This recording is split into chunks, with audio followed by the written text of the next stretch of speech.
Entonces nos podemos a esta altura preguntar o sugerir por lo menos dos preguntas. La primera de ellas sería ¿qué administramos? Y la segunda, ¿qué es lo que administramos? Cuando hablamos de qué administramos, podemos decir que en una empresa nosotros administramos recursos materiales, recursos técnicos, recursos económicos y recursos humanos, los cuales a veces están disponibles o son susceptibles de ser buscados, encontrados o desarrollados.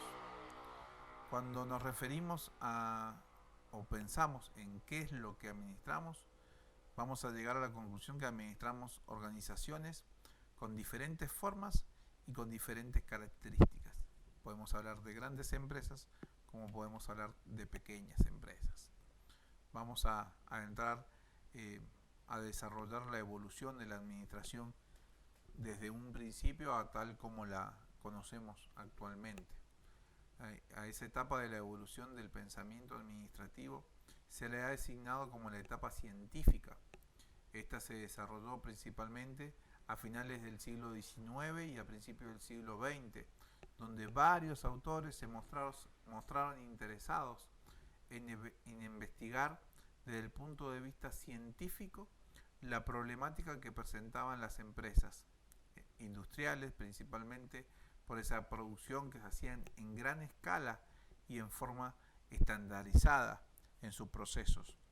Dentro de estos grandes pensadores, de estos grandes muchachos de la época, nos encontramos con nuestro conocido ya, porque lo hemos nombrado varias veces, Taylor, que estuvo en este mundo entre 1856 y 1915, hace más de 100 años, y ha sido y es todavía considerado como el padre de la administración científica, disculpen.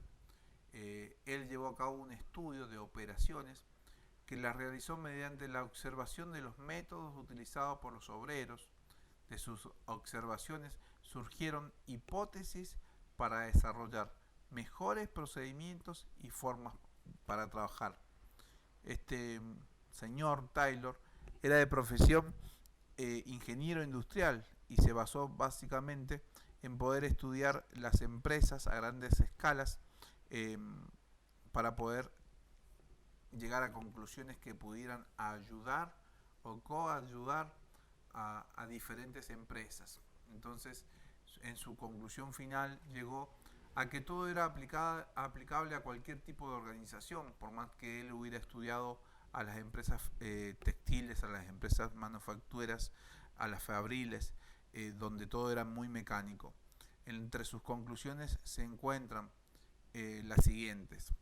Por ejemplo, que no existía ningún sistema efectivo de trabajo. No había un estándar fijo que se pudiera aplicar y que siempre diera buenos resultados. Tampoco había incentivos económicos para que los obreros mejoraran su trabajo. Como hemos hablado, el dinero es importante, pero las condiciones laborales, las condiciones de infraestructura, la cordialidad de los trabajadores y de los jefes es igual o más importante que la remuneración a los efectos que el empleado haga su trabajo en forma eficiente y en forma eficaz. Las decisiones en ese entonces eran tomadas en forma militar y empíricamente más que por un conocimiento científico, y los trabajadores eran incorporados a su labor sin tener en cuenta sus habilidades y sus aptitudes, lo que conllevaba a una pérdida de tiempo en lo que tenían que capacitarse o empezar a aprender el trabajo a desarrollar. Allí por 1911, Taylor publicó un libro que es el libro prácticamente de cabecera de cualquier estudio de administración, que se llama Principios de la Administración Científica, fundamentándose en 4 principios. Para ello, primero estableció que esos métodos de trabajo para organizar tenían que considerar tanto los materiales como el equipo como las habilidades de los individuos. Ahora, estos principios tenían que ver con empezar a sustituir reglas prácticas por preceptos científicos, poder estandarizar ciertos comportamientos, ciertos reglamentos, ciertas formas de actuar en los procesos que hoy conocemos de toma de decisiones, en los procesos de producción, de venta, de consumo, en cada una de esas cosas que se hacían en forma de azar, él empezó a establecer parámetros para poder establecer mejores resultados. También dio lugar a que y estableció que en el ambiente laboral tenía que haber alguna armonía para producir un buen clima laboral, para poder establecer que tanto los empleados como los jefes se sientan parte de un solo cuerpo, de una sola decisión que era la de la empresa. También desarrolló una selección científica, educación y desarrollo de los trabajadores, una capacitación para que los trabajadores fueran más productivos, para que los trabajadores se sientan más importantes dentro de la empresa, era que primero había que tener en cuenta ese parámetro a los efectos de elegirlo, y luego había que capacitarlos a esa persona para que cada día puedan brindar un mayor desempeño de sus funciones. Y por último, la cooperación en lugar del individualismo, esa decisión que tiene que prevalecer, que es la decisión de la empresa sobre las decisiones particulares de las personas que componen la misma.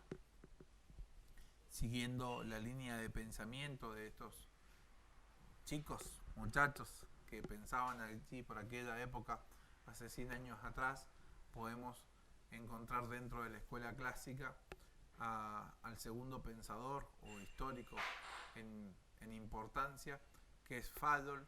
Él mismo señaló que la teoría administrativa se puede aplicar a toda organización humana. A él se lo considera el padre del proceso administrativo y el creador e impulsor de la división de las áreas funcionales para las empresas. Fadol identificó 5 reglas o deberes que tenía que tener una administración. La planificación, que era el hecho de diseñar un plan de acción para el mañana. La organización, que brindaba y movilizaba los recursos para puesta en marcha de ese plan que se había planificado. La dirección, que era la de dirigir, seleccionar y evaluar a los empleados con el propósito de lograr el mejor trabajo para alcanzar lo planificado. Luego teníamos que coordinar todos esos elementos a través de la coordinación, que es la integración de los esfuerzos y el aseguramiento de que se comparta la información y se resuelvan los problemas. A nosotros no nos sirve de nada tener un empleado que es 100% eficiente y que él me resuelve todos los problemas, y las 5 personas o las 10 personas que trabajan a su par no saben mínimamente lo básico, porque el día que ese empleado se nos enferme o ese empleado falte, no vamos a poder solucionar nada.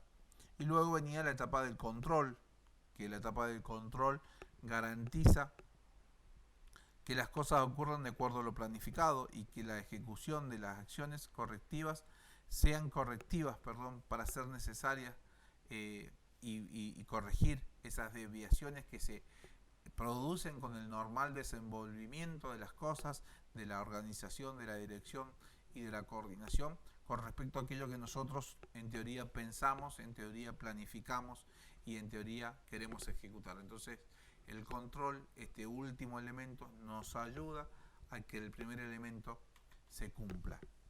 Dentro de sus grandes pensamientos o grandes aportes a lo que hoy conocemos como administración, Fadol estableció lo que él llamó 14 principios que se debían aplicar en toda administración o en todo proceso administrativo, que son guías universales para que se puedan aplicar en una pequeña, mediana o grande empresa. Son preceptos o conceptos que él mismo estableció a los efectos que sean de orientación para aquellos que desean emprender y que desean organizar su empresa. Vamos a enumerarlos y hacer una descripción de cada uno de ellos, que ya muchos de los mismos ya hemos venido hablando en el transcurso de la primera clase y en esta. podemos decir que estos 14 principios son: el primero es la división del trabajo, que esa división del trabajo nos va a permitir que cada individuo se especialice, acumule experiencia y mejore continuamente sus habilidades, a los efectos de que cada vez se sienta mejor, se sienta más desarrollado como empleado y a su vez sea de mayor productividad para nuestra empresa. El segundo es esa autoridad que tenemos que delegar y es ese derecho de dictar órdenes, siempre de la mano y equilibrada con una responsabilidad que nos lleve ese don de dictar una orden. Esa autoridad tiene que ser ejercida con responsabilidad para que pueda ser efectiva en nuestra empresa. Luego tenemos la disciplina, que es aquello que los empleados deben obedecer, tienen que tener una cara y una contracara, o sea, los empleados van a obedecer siempre y cuando que de la parte directiva, de la parte gerencial o de la parte patronal, llamándosela así, haya un buen ejemplo. Nosotros, como hablábamos, tenemos que dar el ejemplo, ser los primeros que cumplen aquellos que nosotros queremos que se cumpla. Siempre es mejor enseñar y dictar y dar órdenes con el ejemplo que de otra forma. Luego tenemos la unidad de comando, que es lo que establecíamos nosotros cuando hablábamos de que teníamos que ir dividiendo nuestra empresa por departamentos, para que cada departamento o cada sección tenga un solo jefe y que los empleados que trabajen en ese lugar tengan una sola línea de mando, para que no haya conflicto de decisiones, conflicto de trabajo. Entonces cada empleado tiene que saber cuál es su jefe, cuál es su superior, cuál es su capataz, a cuál debe acudir ante cualquier inconveniente que tenga y ante cualquier circunstancia. Luego hablamos de la unidad de dirección, que esa unidad tiene que ver con la gente que es contratada para la misma clase de actividad, debe tener los mismos objetivos, que es un solo plan. Es esencial para asegurar la unidad y la coordinación de la empresa. La unidad de comando no existe sin la unidad de dirección, pero no fluye necesariamente en ella. Tenemos que tener muy en claro, establecer bien nuestros parámetros para que no choquen estas dos unidades y trabajen en forma coordinada. Luego tenemos la subordinación, de lo que hablábamos del interés individual al interés general. La administración debe considerar que las metas de la empresa son siempre supremas. El bien común, el bien de la empresa, tiene que preponderar sobre nuestros intereses individuales, ya sea como persona, como departamento, como sección. Hablábamos que no nos servía de nada que nuestra área de producción se esfuerce, nos produzca demasiados materiales que nuestros vendedores no puedan llevar a cabo o que no tengan ganas de vender, porque nos va a llevar a que nuestra empresa tenga stock y va a empezar a perder plata en un momento.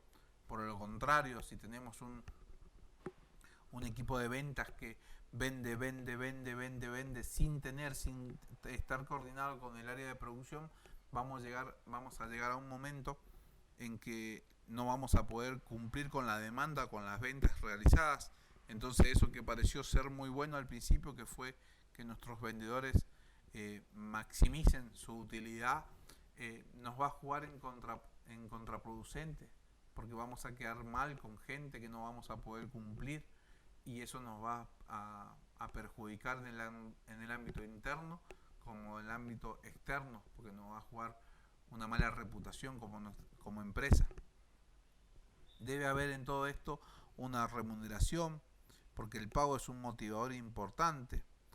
Si bien cuando se analiza desde el punto de vista FADIOL establece que las metas de las empresas tienen que ser solamente supremas y que la remuneración es parte, también es cierto que los empleados tienen que ser dignos del salario, dignos del esfuerzo por el cual prestan sus servicios. Entonces tenemos que tener especial atención en esa remuneración pactada con nuestros empleados. Cuando hablamos de centralización y descentralización, va a depender del grado de la condición del negocio y la calidad del personal. Ahí es donde vamos a poder enfocarnos o establecer parámetros que en un primer momento quizás sean centralizados, donde nosotros tomemos todas las decisiones, pero a la medida que nuestros empleados vayan demostrando su autoridad, su disciplina, su subordinación, su división de trabajo, su experiencia, vamos a poder ir descentralizando esas decisiones para que cada uno de ellos vaya resolviendo los problemas o los pequeños problemas que se le vayan produciendo a lo largo del día, a lo largo de la jornada laboral. Cuando hablamos de una cadena escalonada, estamos hablando de una línea de autoridad. Una jerarquía es necesaria para que haya una unidad de dirección.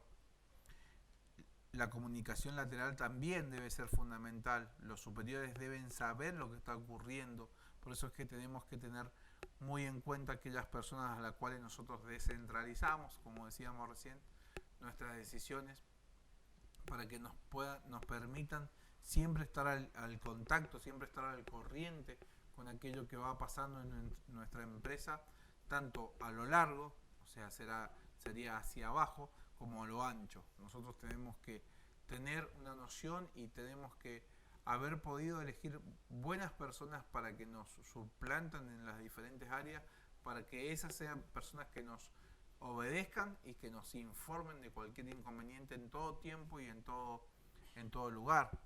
Por último, hablamos del orden, la acción, la estabilidad y la iniciativa y el espíritu de cuerpo. Cuando hablamos del orden, tenemos que, básicamente lo que hemos venido hablando hasta ahora, el orden tiene que ser tanto material como social. ¿Por qué? Porque si nosotros tenemos ordenado nuestra mercadería, porque si nosotros somos cuidadosos con lo que compramos, con lo que vendemos, vamos a evitar pérdidas innecesarias de materiales, de tiempo y de dinero. Y cuando hablamos del orden social, hablamos de la manipulación y esa organización que debemos tener en el personal para que todo se deba y se desarrolle en un ambiente laboral adecuado, donde se optimice el recurso material y no haya empleados insatisfechos, no haya empleados improductivos, no haya empleados que no se sientan parte y por eso no presten su mayor esfuerzo al trabajo, a la empresa. En el ámbito de la acción hablamos del funcionamiento de un negocio. Siempre es necesario una combinación de la justicia y la amabilidad. Siempre hablamos de tratar bien a nuestros empleados para que esos empleados se sientan parte. Una de esas acciones que podemos tener es de brindarle al personal una estabilidad, que el empleado se sienta seguro. Está demostrado que en aquellos lugares donde los empleados son rotados en forma permanente, se produce ese efecto negativo en los empleados, que es la falta de compromiso, porque no saber si el día de mañana o la semana que viene se van a quedar sin fuente de ingreso. Entonces nosotros una de las primeras cosas que tenemos que lograr es que el empleado se sienta seguro del lugar donde trabaja, que se sienta parte de la empresa, que se sienta integrante, comprometido, para que pueda brindar su servicio de la mejor manera. Cuando hablamos de la iniciativa, es aquella que le permite al personal, en cierta manera, ser una fuente de retroalimentación para nosotros a la hora de tomar decisiones. Tenemos que ver en cada conversación o en cada comentario que nuestros empleados nos hagan una oportunidad de poder mejorar algún proceso, de poder mejorar algún producto, de poder mejorar ciertas aptitudes para con nuestros clientes, para con nuestros proveedores o hacia mismo, hacia nuestros empleados. Siempre tenemos que ver no solamente a un empleado como una fuente de queja, sino también verlo como una fuente de retroalimentación de eso que el mercado quiere demandar de nuestra empresa. Cuando hablamos del espíritu de cuerpo, la administración debe fomentar la motivación moral de sus empleados.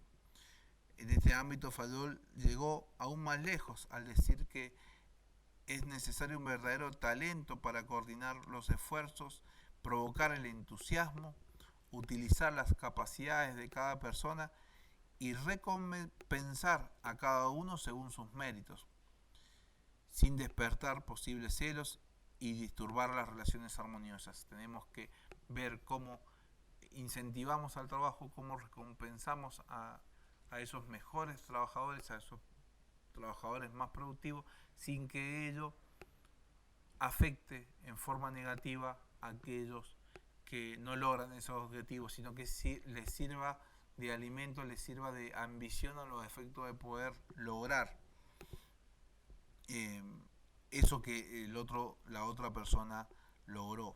O sea, que en todos estos principios Fadol estableció principios administrativos flexibles que de ninguna manera son rígidos, ya que hay que ver cómo podemos aplicarlo a diferentes situaciones, y esa aplicación o no va a tener que ver con ese criterio personal, con esa inteligencia, con esa capacidad a la hora de poder dictar lo que va a ser de guía a nuestra empresa. Ahí es donde nosotros vemos y establecemos que lo que decíamos recién, de el arte, la técnica del arte, la ciencia del arte, la administración vista desde el punto de vista de la habilidad o el ingenio, la capacidad que tiene aquella persona que es la encargada de ejecutar todo. Por eso es que podemos establecer que, o podemos definir que la administración siempre va a depender de principios, siempre va a depender de procesos, siempre va a depender de todo aquello que nosotros planifiquemos, coordinemos, vayamos a dirigir y luego controlemos, sin desmerecer nuestro talento personal, nuestro ingenio personal. Es allí donde llegamos a la conclusión que tanto una como la otra, aplicando buenas técnicas, son necesarias. Hasta aquí hemos brindado los conceptos de la administración. Espero que les sirva de guía a los efectos de poder estudiar y de poder entender lo que vamos a ir desarrollando a través del curso. Nos vemos en la próxima clase y, como les dije, en un ratito debatimos, en un ratito conversamos, pero esto es lo que hemos definido como la administración, como los principios establecidos por los grandes pensadores que allá en el siglo pasado pensaron cosas que hoy seguimos aplicando con diferentes matices, con diferentes herramientas, con diferentes instrumentos, pero que han servido de guía en más de 100 años de historia a los efectos de estudiar y de definir la administración.